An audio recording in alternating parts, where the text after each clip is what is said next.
asalaamaaleykum mbokk yi ñuy seetaan ci seen plateforme Akan Mentor ñëw nañ tey ci seen beneen série vidéo ci cours bu am solo ba tey ci cours bureautique muy Excel nag ñu ci bari yàgg nañ koy dégg waaye mu nekk loo xam ne dañ koy xaw a ragal tuuti ndax jàpp gi ñu jàpp ne dafa xaw a jafe.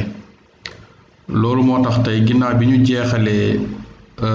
cours bi boobu doon woon ba tey bokk ci bureautique nga xam ne def nañ ci lu mat 40 vidéo tey nag ñu fas yéene jël Excel ngir faram-fàcce ko leeral ko ba mu leer naññ ci mbooleem ñi nga xam ne dañoo bëgg mën Excel waaye am ci ay jafe-jafe te mu doon logiciel boo xam ne itam képp kuy liggéeyee ci bureau walla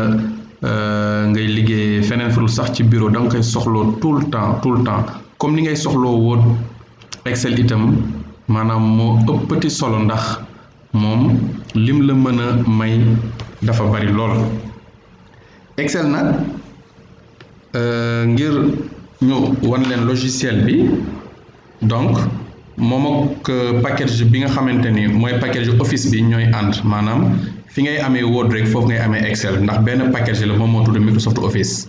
donc moo tax ngay dégg ñu naan Microsoft Office Word wala ngay dégg ñu naan Microsoft Office Excel wala Microsoft Office PowerPoint donc yooyu yëpp ci benn logiciel bi boo ko installé yëpp ci lay àndaale. bu dee Excel bi nag nii lay demee maanaam saa yoo démarré rek daf lay wax ndax da ngay ibbi nouveau classeur. kon Excel ay classeur la àndal bu ñee classeur nag du dara dul ay tableau maanaam ay tableau la xaaral ñu démarrer ko gis nga nii bi ñu démarrer gis nañu Excel ay tableau la donc tableur la waaye classeur lañ koy wax tamit donc kon saa yoo déggee ñu la Excel lan la rek ni xamal ni Excel tableur la donc tableur boo xam ni daf ñuy may ñu mën a defar ay tableau kon loolu mooy Excel waaye nag Excel njariñam foo ko natt weesu na ko ndax moom daf lay may nga mën a def ay calcul yoo xamante ni calcul yépp dafa automatique maanaam données yi nga am lu mu bare Excel mën na la defal ay calcul automatiquement par exemple tey ci gàttal su ma jëloon benn tableau Excel boo xam ne dafa am plus de 500 lignes yépp nekk ay données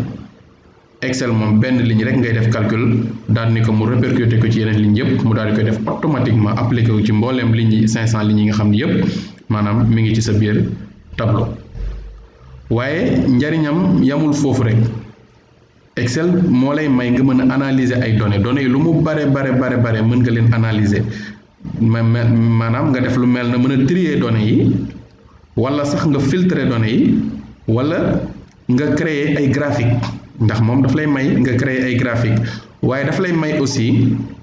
nga créer lu ñuy wax ay tableau dynamique croisé maanaam nga am ay données yu bari yoo xam ni da nga koy croiser ci ñaari tableau maanaam mu defal la analyse bi ba noppi jox la ay résultats nga mën a trouver ay solution kon nga xam ne loolu njariñam foo ko natt rek weesu na ko kon cours bu am solo ngi nii boo xam ni danañ ci def ay vidéo yu ëpp sax liñ defoon ci Word bi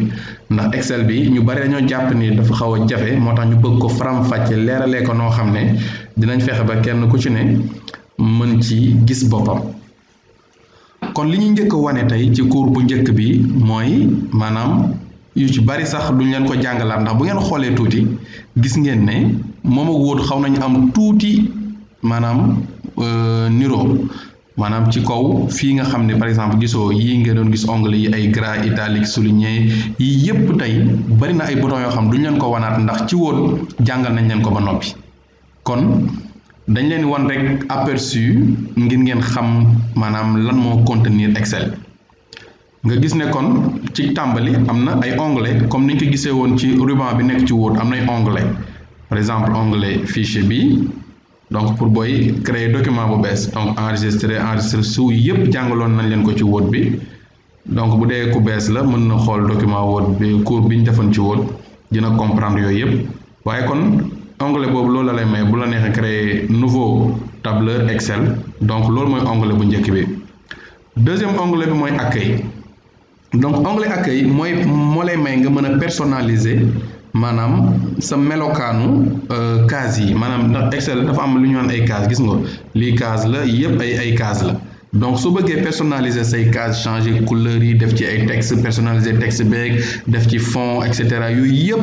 donc ci onglet accueil bii ngay ñëw ngir mën a def yooyu gis nga yi ci nekk nii couleur yeeg couleur background arrière plan yeeg souligné italique et cetera donc yëpp mooy yoo xam ni gisoon nañ ko kon onglet bu njëkk bi di onglet accueil bi mooy sa aspect visuel maanaam sa aspect visuel la lay may nga mën koo defar ci document waaye du doon manuellement mën bu la neexee waaye mën nga def lépp aussi par ay règle kese maanaam nga ni ko cellule sangam bu compte bu amee valeur sangam defal ma ko couleur nangam na arrière plan bi nekk nangam na texte bi nekk nangam yooyu yëpp kon mën nga def mu nekk lu automatique loolu moo neex ci kon logiciel bii di Excel waaye am nañ beneen onglet fii insertion donc boo duggee ci insertion sànq maa leen wax naan leen Excel daf lay permettre nga mën a créer ay tableau croisé dynamique ay tableau yoo xamante ni dafay croiser ay données analyser leen nga mën a am ay solution donc yooyu yëpp dinañ créer cours yu am solo yoo xam ne dina leen ko leeral gis nga fii neen la mën nga créer ay tableau xam naa dina leen jaaxal nan la ñuy créer tableau ci biir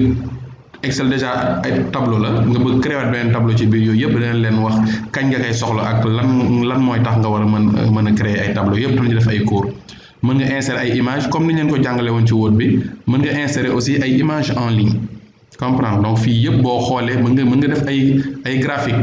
gis nga yëpp ay façon graphique la yoo xamante ni donc même ay graphique croisé sax mën na la ko defal mën nga créer ay carte 3D donc bari na yu bari yoo xam ne ci biir onglet insertion bi di nga ko mën a am ci biir Excel waaye onglet mise en page aussi donc fii tamit boo ci ñëwee di nga mën a gis couleur yeeg police yi effet 3D yi leen doon wan ci Word yëpp dafay ñëwaat fii gisoo donc di nga am yu am solo yoo xam ne maanaam dina bari yoo ci mën a def waaye bii d'habitude booy waaj a imprimer sa document ak yooyu yëpp donc mise en page bi daal avant ngay imprimer genre yooyu donc lu ci bari dañ lañ ko wan fii nan lañ koy defee waaye onglet bu am solo ngi nii nag mooy onglet formule ndax wax naa leen ni leen Excel moom ay formule la maanaam bu ñu nee formule mooy par exemple boo doon jël A plus B par exemple 1 plus 2 Excel mën na calculer automatiquement résultat yi ba pare données yi lu mu bare am na ay formule yoo xamante ni automatiquement moom mi ngi ci biir Excel moo lay calculer yow doo def benn calcul maanaam da ngay xam rek naka ngay mën a def ba jëfandikoo gis nga par exemple yi ay fonction la gis nga li valeur bi somme bu dee kuy liggéey ci wàllu finance tamit bu duggee fii am na n formule yoo am yépp déjà maanaam waajal nañ ko ba noppi kon formule yi moom kenn mënta natt ni mu toll ndax ni mu bare te automatique te yomb ci boo comprendre nu ñu koy jëfandikoo donc loolu moo tax mun nar a nekk lu am solo loo xam ne ñi fexe maanaam ñëpp comprendre ko daal compréhension bu yomb te doo ci am benn jafe-jafe donc ba tey onglet données mu nekk onglet yu am solo li tax mu am solo mooy fii nga mën a organiser sa ay données yi ak lu mu bare mën nga leen organiser fii sans problème waaye mën nga importer tamit ay données au lieu que ngay ñëw par exemple nga amoon benn document boo xam ne li ci nekk ci ay données dafa bari lool au lieu que nga ñëw di leen recopier yow loolu la ci fekk Excel dafa lay may nga importer ko directement rek automatiquement mu nekk ci biir Excel nga mën a commencer liggéey ci sa ay données. beneen bi tamit mooy révision bi tamit dina nekk lu am solo ndax fii ngay mën a maanaam protéger say document Excel bu fekkee maanaam da nga bëgg ñu koy lire te kenn bañ ko modifier wala nga def ci ay commentaires gis nga protéger le classeur partager donc fii tamit mën nga def ay commentaires voilà bari na daal yu bare yoo xam ne ci onglet révision bi aussi mën nga ko ci def gis nga boo ñëwee ba tey ci onglet affichage bi par exemple jàngal nañ leen ay règles quadrillage en tête donc gis nga par exemple barre de formule bi moo nekk nii su fekkee par exemple bëggoo woon mu affiché mën nga ñëw désactiver fi mu def barre de formule voilà donc fi mu def barre de formule mën nga ñëw daal di koy désactiver voilà donc nga gis ne onglet yaa ngi nii muy onglet yu am solo yoo xam ne benn bu ci nekk rek boo ci cliquer mu daal di lay indil kon yi nga xam ne moom la àndal ci wàllu ay outils yoo xam ni mënees na leen a jëfandikoo. Excel nag comme ni ma leen ko waxee ci tàmbali bi rek logiciel bu intéressant la logiciel bu am solo la ci képp koo xamante da ngay liggéey wala liggéeyoo sax ngay liggéey ci ay données rek donc logiciel la ngi nii boo xam ne lu lay jariñ la lam lay jariñ nag mooy lu tax duñ jëfandikoo yeneen tableur yi waaye ñuy jëfandikoo Excel ndax Excel moom mooy logiciel bi nga xam ni moo ëpp ay formule donc fii moom li mu am ci ay formule gisaguñ beneen tableur boo xam ne am na ko waaye graphique yi mu lay may ni mu avancé aussi gisuñu ko ci beneen tableur waaye moom dalay may tamit comme ni ñu leen ko waxee ngay def ay tableau dina nga croiser sa ay données di analyser pour mën a am ay résultats ak ay solutions donc logiciel a ngi nii bu am solo boo xam ne dañ leen ko doon leeral tey ngir mën a tàmbali kon ci liggéey boobu benn bu ci nekk tamit vidéo bu ci nekk dina indi benn comme ni ñu ko defee woon ci Word bi waaye bii xam naa mooy gën a bari ay vidéo ngir ñu fas yéene ko leeraay boo xam ne dina tax képp koo xam ne génn na ci série de vidéo bi rek dina mën a incha allahu comprendre dëgg lan mooy Excel ba mën ko jëfandikoo comme ni mu ko bëggee kon loolu lañ leen indiloon ci seen cours bu njëkk ci Microsoft Excel kon ci seen plateforme Akan Mentor di leen jox daje ci seen deuxième vidéo kon ba tey ci Excel